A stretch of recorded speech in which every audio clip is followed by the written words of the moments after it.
everyone, and welcome back to Loka Yoga School. My name's Taryn, I'm the lead teacher at Loka Yoga, and in today's tutorial I'm going to guide you through Shirshasana, the headstand. Shirshasana is also known as the king pose in yoga, the king asana, and being a very intense and strong inversion, we are sending fresh blood to the heart and the brain, so we're boosting blood circulation in the body. But the reason it's referred to as the king pose is due to the benefits also linked to the chakras. So by flipping the body upside down and rotating, we are then changing the energies in the body. And this is it really becomes apparent after you're holding the position for beyond one minute or so. So today I'm going to guide you through the pose step by step. If this is new to you, I'm going to guide you through each step of the way so you can take time to work towards reaching up to the full expression of the headstand. So to begin, we're going to be placing the top of the head on the floor. Now to measure the top of your head, a little quirky idea that I like is if you use the heel of your palm and place it to the bridge of your nose, wrap your fingers over the top of your head. Where your middle finger lands, give that a wiggle. That's exactly the top of your head. So that's the area that you want to feel in contact with the ground. So giving it a wiggle so you can really feel where you want that space to be on the mat. Now coming into a tabletop position, place your forearms onto the ground and measure, holding on to the outer edges of your arms, measuring shoulder width. Release the hands and interlace the fingers. When you do this, you'll notice that one of your baby fingers, your pinky fingers, will land on the bottom. So what I like to do is take that pinky finger onto the inside palms of the hands to create a strong, stable foundation. So from here, we are then going to, you measure up the elbows, wrap the pinky finger on the inside, place the top of your head onto the floor, the crown of the head onto the floor and the back of the head into the hands. Tuck the toes under and lift the knees. Just getting used to the feeling of having your head on the ground. It's quite an unusual sensation, it's quite unnatural, so just get used to that feeling.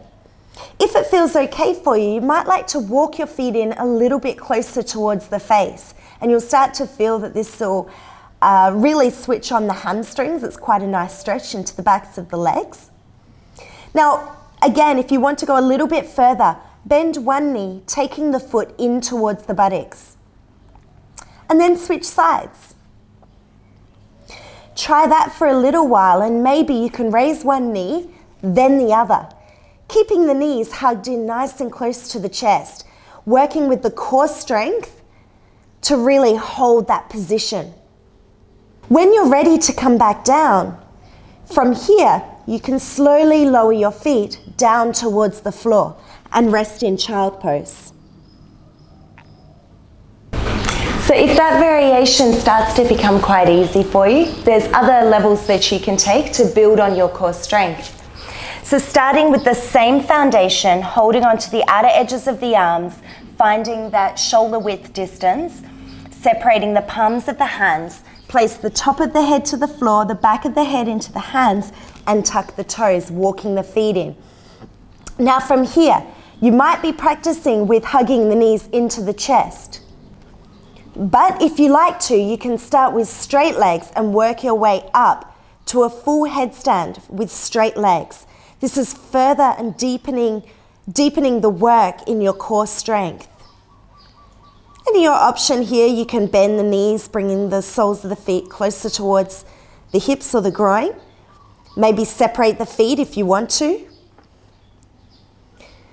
And if you like, something I like to have a little bit of a play with is the dips, lowering your feet down towards the floor, raising them back up. So you're really working with the core strength and your balance and stability. You can have a little bit of a play here. When you're ready to come down, slowly, controlled, lower all the way down and come into child pose. So I hope you've enjoyed the various stages of Shirshasana in today's tutorial. I highly recommend practicing this pose against a wall. Often the fear can actually be flipping back. So for some people, it's not necessarily a weakness in the core or the shoulders to come up into the posture, but it could actually be the fear of flipping backwards. That's very normal, very natural. So practicing against a wall will help to eliminate this fear. Also, to practice, when you're first practicing, try to take weight off your head by pressing firmly into your forearms, into the ground, taking weight off the neck. As you become more and more used to the headstand, allow that weight a little bit more, so you're strengthening the muscles in the neck, and eventually, maybe one day we'll be like BKS Iyengar and we can release our hands all together with our arms down the sides of the body, standing straight on our head. Something I'm working towards, hopefully for a future tutorial. Until then, if you enjoyed this video, please hit the thumbs up. Send me a comment. It's myself that actually reads the comments, so please let me know what you think, and I'd love it if you'd hit that subscribe button so I can see you in future videos. Thank you so much. See you next time.